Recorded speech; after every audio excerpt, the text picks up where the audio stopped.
this has to do with affordability. What steps should the city take to help ensure that housing is affordable for young people, middle and working class families, and those on a fixed income? In other words, the non-wealthy.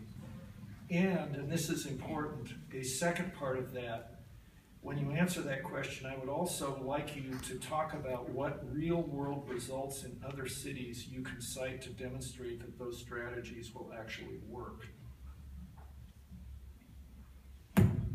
I don't have enough time to go into that kind of an analogy, but I will say that I'd like to add an additional word into the affordability discussion, and that is diversity.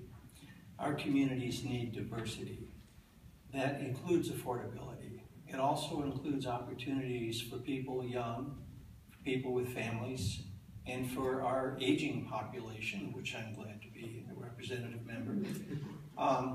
To have that opportunity to continue to be a part of the neighborhood they've either recently joined, that they've been a part of for maybe their whole life, or that their families are growing up in now so that they can be close to them.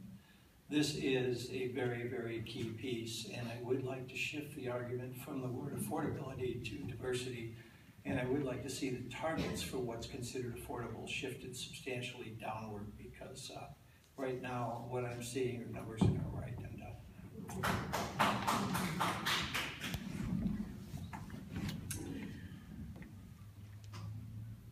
It takes too long to get permits.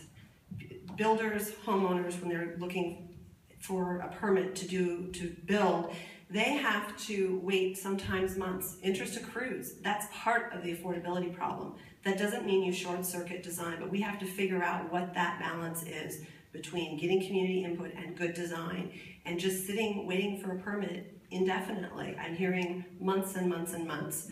Another place I think we can provide more affordable housing is actually addressing the homeless situation, much like Salt Lake City did. It is far less expensive for us as a city to provide housing for those in need than it is to let them languish on the streets. We will actually realize savings as a community by not spending $20,000 in emergency services on someone when we can provide them housing for far less. So I think that's part of the puzzle. But like Stan said, only a minute, we don't have enough time to discuss this.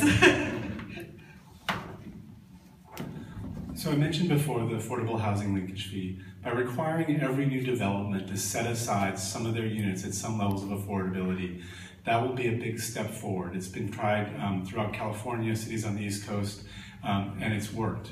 It's worked both in providing significant numbers of affordable units, and it's also worked by, it hasn't discouraged the type of additional market rate units that we also need in our community. So that's one tool.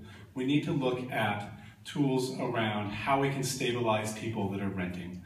The rent increases we're seeing right now are forcing folks out of not just their homes, but out of their entire communities in a very disruptive and costly way. Now, the state has a regulation that prohibits us from doing anything that looks any remotely like rent control, but it's something that we need to look at and find some solutions that do work there to help folks stabilize in place where they're renting.